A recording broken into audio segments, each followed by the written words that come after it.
Hey, what's going on, guys? This is Llama, and I'm coming at you with a third episode of God Guns, where I will go over the elite variants I own, and I will tell you the stats, and if you have them too, I will recommend how to use them, and the stats on them to see, basically see if you have a good variant, and how to use them, and yeah, let's get right into it. The weapon we're going to be talking about today is the KF5 Breakneck. It's the I'd say it's the better elite variant. There's a spanner which is very like it's more towards range and more of like an assault for it as that rate of fire decrease and stuff. But I think the Breakneck is gonna be very aggressive if you like to get in people's face, if you like to just like smash their face in with bullets, and if you just try to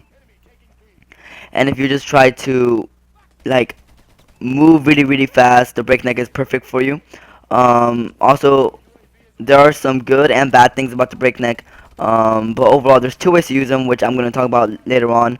The rate of fire, the Breakneck does get like quite a rate of fire increase. The normal KF5 will shoot at 750 RPM, but it's coded to actually shoot at 869 RPM. Um, but it rounds down. Basically, it will be down to 750 RPM. The Breakneck, it shoots at 900 RPM. It's like a flat bonus, which I think is really good. It's coded to shoot around 1010, I think, or 1015. Um, so there's a good and bad thing. It makes its time to kill really good. Because it's gonna be shooting fast, and it's gonna be getting those like 5 bullets with a bunch of damage. If you guys didn't know, every KF5 in the variants, in the first 5 bullets. So since you start off without Cinemax, when you start off with 40 bullets, once you get to 35, you used all of your bonus damage bullets, which is the first 5 shots of every magazine, and that makes it good with a good fire rate, because it will make it shoot faster and get those and get that bonus damage to the actual enemy's body and kill them a lot faster. But that's a good thing. Now the bad thing about this is that it has 10% more recoil, and because there's a big fire rate, of course it's gonna shoot really fast, which might it's gonna make your recoil really bad. Even without this 10% recoil, which isn't much of a change, but it's going to affect the weapon. Even like without this 10%, it still kicks a lot. Like, trust me, I've used this in a firing range. You can see me right now using it. I'm hip firing because like if I'm not if I'm gonna pick people off at distance, I'm gonna stop shooting and then like readjust my aim. But the 10% recoil, like every single shot you shoot affects its recoil, and if you're shooting at 900 RPM, then it's going to affect it and make your recoil even worse. But with this extra recoil, it's gonna make it even worse because it's gonna make your bullets even shoot faster. Something about this that I'm not a big fan of is that it's blocked a lot of like the good attachments. As quick draw, which honestly I mean I love quick draw. It makes like me a more aggressive player and still aim and be accurate. It makes me aggressive and accurate player, which I really like. But if you see me aim with this gun, you're gonna see I said just snap into it. By itself, this gun shoots it aims really fast. If I were you, I wouldn't even like think about getting quick draw or like fantasize about even having it. Rapid fire is blocked as well because I wouldn't say like I don't know why it's blocked, but like if I were you, I wouldn't even like if it was unblocked. Rapid fire would still make your recoil even worse. Even if you put a foregrip on it, it will still make it worse because like the foregrip only helps so much. And if you put rapid fire on a gun that has plus 10% recoil, shoots at 900 RPM, but it could be changed with the rapid fire, it'll make it even like a way harder gun to use. See, okay, here's an example. I shoot, I stop, and then I keep shooting. If I were you, I would not spray when you're aiming. I would I'll try and get a triple right here. But yeah, that's a really good tactic I would use with this variant.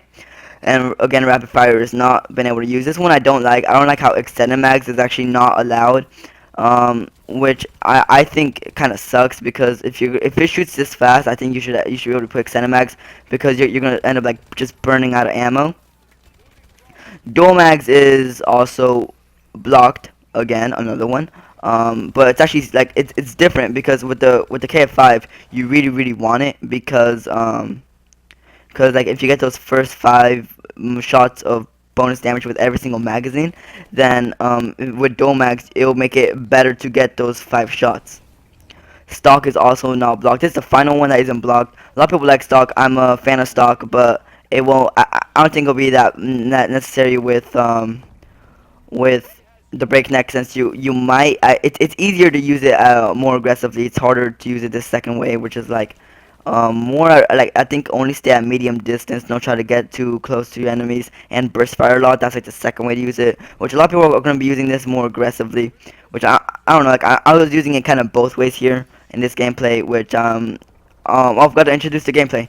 The gameplay we're gonna be watching. I'm like 6 minutes in, and y'all you know I'm playing using the KF5 with no attachments on Urban, which you see a lot of streaks get caught in, paladins, warbirds, a lot of things, system hacks, which is like crazy on this little map, and I end up with like a little bit over 30 kills, 15 captures. I really bring myself a slaying and objective based player, which I really like.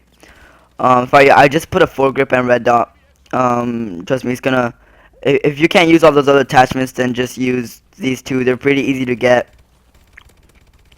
And I think if you're very accurate, this way, like the second way to use this gun comes into play. Which if you're very accurate, you're gonna get like the most out of this weapon, because those first 5 shots are gonna benefit you a lot. So then shoot, like if you're very accurate, then you're gonna be able to get those 5 shots right where you want them, and it's gonna help you a lot. If you're not that accurate, it's still like it's a really good variant. If you want to be aggressive, it's very good for that. But also you're not gonna get the maximum out of those 5 bullets, which honestly, like it depends if you're very accurate, depends if you're not. This weapon's still very good. Now for recommended perks, which is something that I want to start bringing into this series, is like I want to recommend perks. First of all, which I think is a necessity if you're going to be using this weapon variant, Scavenger is going to help you a lot, because you're going to be able to get, first of all, you get extra magazines when you spawn in. Second of all, you could like get extra magazines from dead players. So that's gonna help you a lot, because it's gonna get you fresh new magazines, which equals what? Plus extra damage with those first 5 bullets. So if I were you, I would Scavenger is something that you need. It's gonna be helping you and benefit you a lot. So Scavenger, and then from perk 2, I would say, let me think here, either Gung Ho or Cold Blooded, or Blind Eye. But do not use peripherals, because it's not really gonna. I mean, if you like it, use it. I don't really care, but it's not gonna benefit you the most. And fast hands, I think you'd rather use it as a primary, maybe as a secondary if you're using, like, I know my very first ever video, I'm using it as a secondary with my average Joe, my HBR. But overall, like, if fast hands, only if you're playing very aggressively. If you're using like an AR, I wouldn't really use it in the first place. So those like from perk 2. From perk 3, I would say honestly fast hands. Fast hands, I think a lot of the perk 2 ones are good, except peripherals for this weapon. Fast hands, because as you see right here, I'm using nades. If I use nades to throw at enemies, throw them off, go and kill them. Doesn't matter if you get nade kills with this weapon. Also stim, I think stim would look very well with this. So if I'd be using stim, which you're gonna need fast hands to activate them really fast, and turn them off really fast, because you want to get the most out of your stim.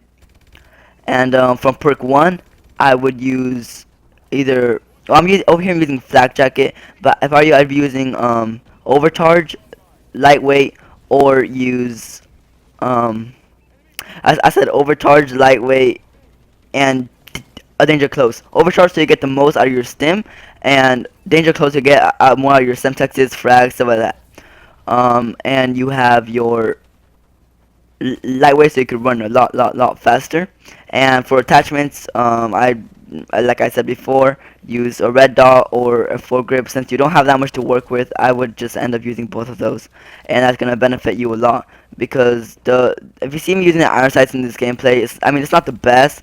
It could get the work done. They're not that bad, but you're still gonna want to be using something else to get clear kind of kills. And I hope you guys enjoyed this gun guide. Oh, I messed up my own series name. I hope you guys enjoyed this God Guns episode. I will try to make these a lot more. And I hope you guys enjoy it. Make sure to like, favorite, and subscribe. And